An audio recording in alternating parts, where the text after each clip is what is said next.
Les travaux de l'atelier de réflexion sur la traite des personnes sont ouverts ce jeudi à Cotonou. Ces travaux visent à assurer le respect des droits humains en République du Bénin. L'esclavage moderne étant une violation des droits humains et un crime, les directeurs techniques, les cadres de l'administration et des responsables d'institutions vont réfléchir pour la mise en œuvre d'une politique concrète d'éradication de ce fléau. Malheureusement, aucun pays au monde, y compris les États-Unis d'Amérique, n'est totalement à l'abri de cette pratique dégradante. Les présentes réflexions interviennent à une période marquée par une profonde indignation de la communauté internationale face à un reportage de la chaîne américaine CNN montrant le visage hideux d'une vente aux enchères des migrants noirs en Libye. Ce scandale qui défraie actuellement la chronique nous interpelle tous et nous démontre que la traite des personnes est bel et bien une réalité têtue, un fléau qu'on ne saurait sous-estimer.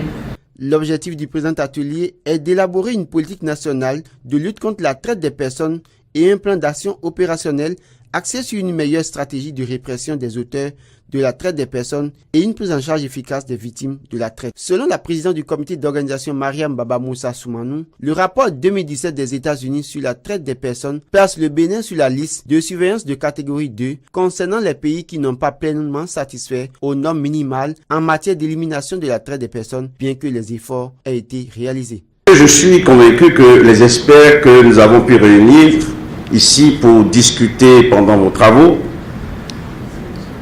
sauront apporter une contribution de qualité pour que nous ayons des résultats qui ouvriront des perspectives où la traite des personnes sera définitivement éradiquée dans ce pays.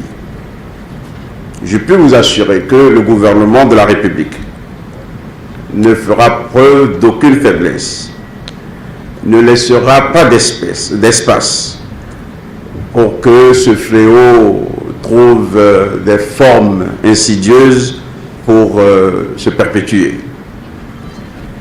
Parce que un tel fléau a des implications négatives, fâcheuses pour le développement de notre pays.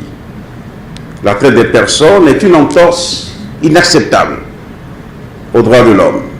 C'est un déni de notre humanité.